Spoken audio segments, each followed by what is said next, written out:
Shalom, Anda sedang bergabung di dalam podcast Awali Bersama Tuhan dari Gereja Kristen Kalam Kudus Merauke.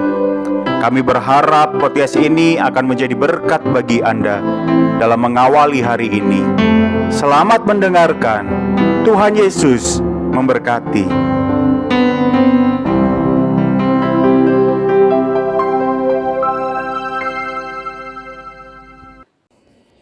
Shalom, selamat pagi Bapak Ibu Saudara-saudara yang dikasihi dalam Tuhan Yesus Kristus. Puji Tuhan atas hari ini yang dijadikannya bagi saya dan saudara-saudara. Mari kita menaikkan pujian bahwa oleh darah anak domba semua kuasa kejahatan iblis ditaklukkan di dalam namanya. Oleh darah anak domba, oleh kesaksian kita, iblis dikalahkan, kuasanya dihancurkan oleh darah anak domba. Iblis dikalahkan, kuasanya dihancurkan oleh darah anak domba. Pembacaan firman Tuhan pagi hari ini terambil dari kitab Wahyu pasalnya yang ke-20 ayatnya yang ke-10. Berbunyi, dan iblis yang menyesatkan mereka dilemparkan ke dalam lautan api dan belerang, yaitu tempat binatang dan nabi palsu itu, dan mereka disiksa siang malam sampai selama-lamanya. Bapak Ibu Saudara-saudara yang dikasihi dalam Tuhan Yesus Kristus, kalau kita memperhatikan bahwa di dalam bacaan ini kita dapati bahwa Allah memiliki kewenangan dan kuasa untuk memusnahkan iblis. Pertanyaannya mungkin kadangkala secara tidak tersirat ini dipikirkan, kira-kira mengapa Allah itu tidak melemparkan saja iblis ke dalam lautan api pada hari dia memberontak kepada Allah? Dan mengapa Allah membiarkan iblis membuat kerusuhan selama berabad-abad di dalam kehidupan manusia? Iblis pantas untuk dilemparkan ke dalam lautan api ketika pada saat ia memberontak kepada Allah. Dan pada saat iblis berdosa, pada saat iblis melakukan pemberontakan terhadap Allah, Allah memiliki hak dan kuasa untuk menghancurkan iblis. Oleh sebab itu Bapak Ibu Saudara-saudara, kita dapati bahwa fakta Allah tidak melakukan hal itu, yaitu Allah memusnahkan iblis pada saat hari dia berbuat dosa, melemparkan iblis ke dalam lautan api pada hari ia memberontak. Tentu Allah punya alasan. Dan apakah kita bisa ketahui alasan ini? Mengapa Allah membiarkan iblis mengacaukan hidup manusia selama berabad-abad? Jawabannya adalah di dalam Kolose 1 ayat 16. Yaitu segala sesuatu diciptakan oleh Kristus dan untuk Kristus. Jemaat Tuhan, Allah telah mengetahui terlebih dahulu semua yang akan iblis lakukan. Kalau Allah menciptakan iblis dan dia mengizinkan untuk iblis memberontak, semua itu ada di dalam pengetahuan Allah. Dan Allah memilih untuk menciptakan dia. Allah memilih untuk memasukkan semua kejahatan itu ke dalam tujuan Allah dalam penciptaan. Dan Bapak Ibu Saudara-saudara, mereka diciptakan oleh Allah dengan pengetahuan. Allah tahu bahwa apa yang akan mereka lakukan. Dan Allah sangat tahu bahwa semua yang dilakukan diizinkan oleh Allah untuk tujuannya, yaitu untuk kemuliaannya. Bapak Ibu Saudara-saudara, kejatuhan iblis dan semua keberadaannya itu di dalam kerangka adalah kemuliaan Kristus, yaitu Yesus Kristus yang adalah anak Allah akan terlebih dihormati, terlebih dihargai, terlebih dikasihi pada akhirnya. Kenapa? Karena ia mengalahkan iblis bukan langsung ketika iblis jatuh, bukan langsung ketika iblis memberontak, tetapi Allah mengalahkan iblis melalui di dalam Kristus, melalui penderitaan yang panjang, di dalam kesabaran Allah, di dalam kerendahan hati, di dalam pengabdian, dan di dalam kesengsaraan selama ribuan tahun. Dan secara pasti Allah tahu hukuman apa yang akan dia jatuhkan bagi iblis dan semua keberadaannya. Bapak Ibu Saudara-saudara, Allah memilih cara yang sangat berhikmat, dengan cara yang tidak terbatas dalam hikmatnya.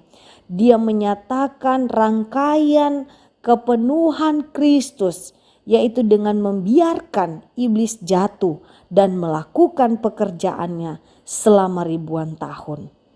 Sehingga Bapak Ibu Saudara-saudara, kemuliaan Kristus itu mencapai puncaknya, yaitu di dalam pengorbanan Kristus yang taat di kayu salib, dan Kristus telah menang atas iblis.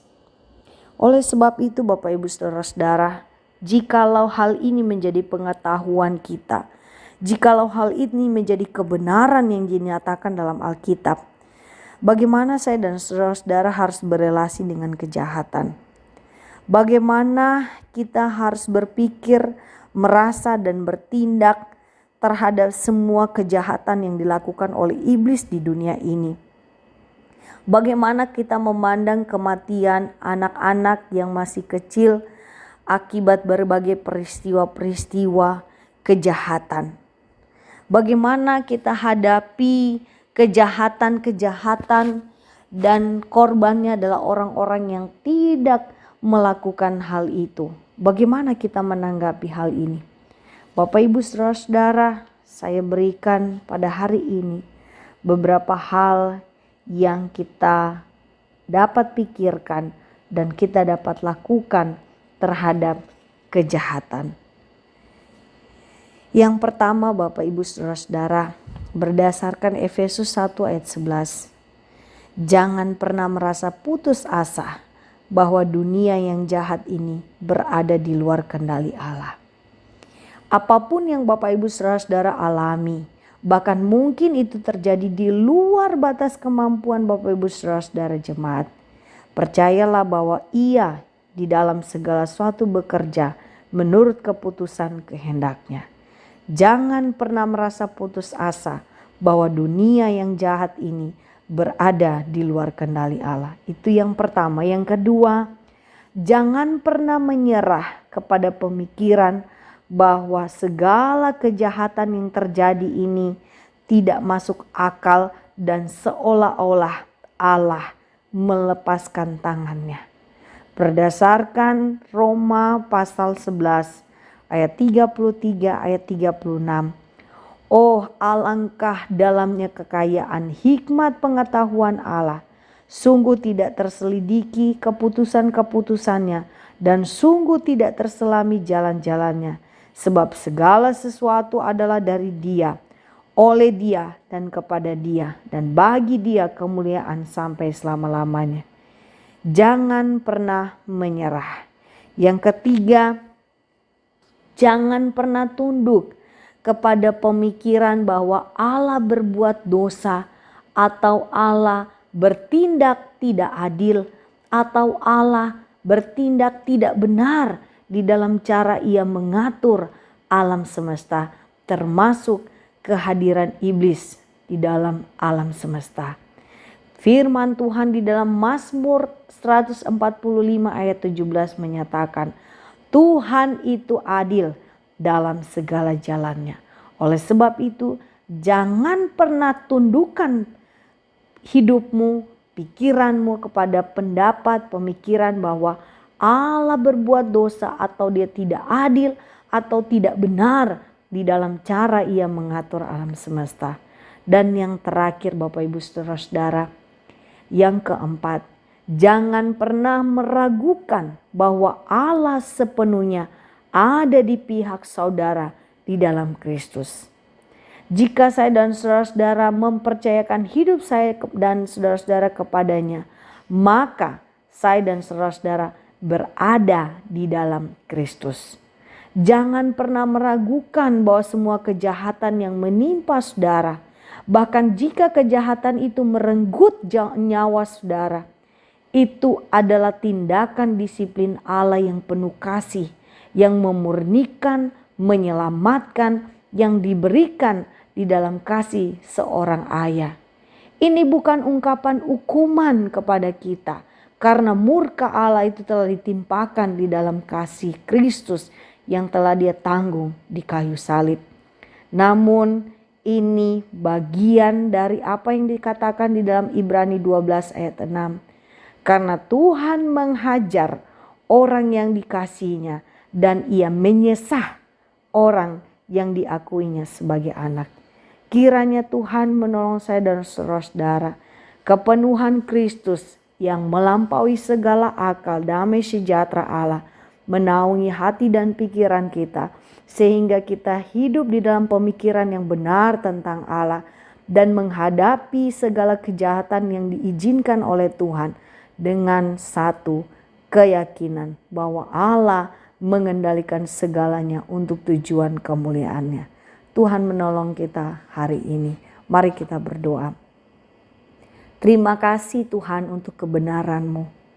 Kadangkala kami jujur dan kami mengakui bahwa ketika sesuatu terjadi di luar kemampuan kami, ada cobaan-cobaan yang datang menimpa kami, godaan yang menimpa kami untuk berpikir ketidakadilan yang Allah lakukan, ketidakbenaran yang Allah lakukan, dan kami merasa Engkau Allah meninggalkan kami. Tapi firman Tuhan hari ini meyakinkan kami bahwa iblis dan semua kejahatan diizinkan oleh Allah hadir dalam dunia ini, ada di dalam tujuan dan maksud Allah yang mulia, dan Tuhan tetap memegang kendali. Kami mau memegang hari ini firman Tuhan yang meneguhkan kami untuk terus yakin dalam hidup kami. Apapun yang menimpa kami di dalam alam semesta ini, Tuhan ada di pihak kami, karena kami telah dimeteraikan di dalam nama Yesus Kristus melalui pengorbanan dan kemenangan-Mu atas iblis di kayu salib. Biarlah kami menjalani hari-hari kami yang penuh dengan misteri, dengan keyakinan bahwa kami aman di dalam tangan Tuhan yang penuh kasih. Terima kasih Tuhan Yesus. Ini doa kami, syukur kami, dan kami menyerahkan hari ini hidup kami sepenuhnya di dalam tangan dan pimpinan Tuhan. Di dalam nama Tuhan Yesus Kristus kami berdoa. Amin. Selamat pagi Bapak Ibu Saudara-saudara. Selamat beraktivitas, selamat melayani. Tuhan memberkati Bapak Ibu Saudara-saudara.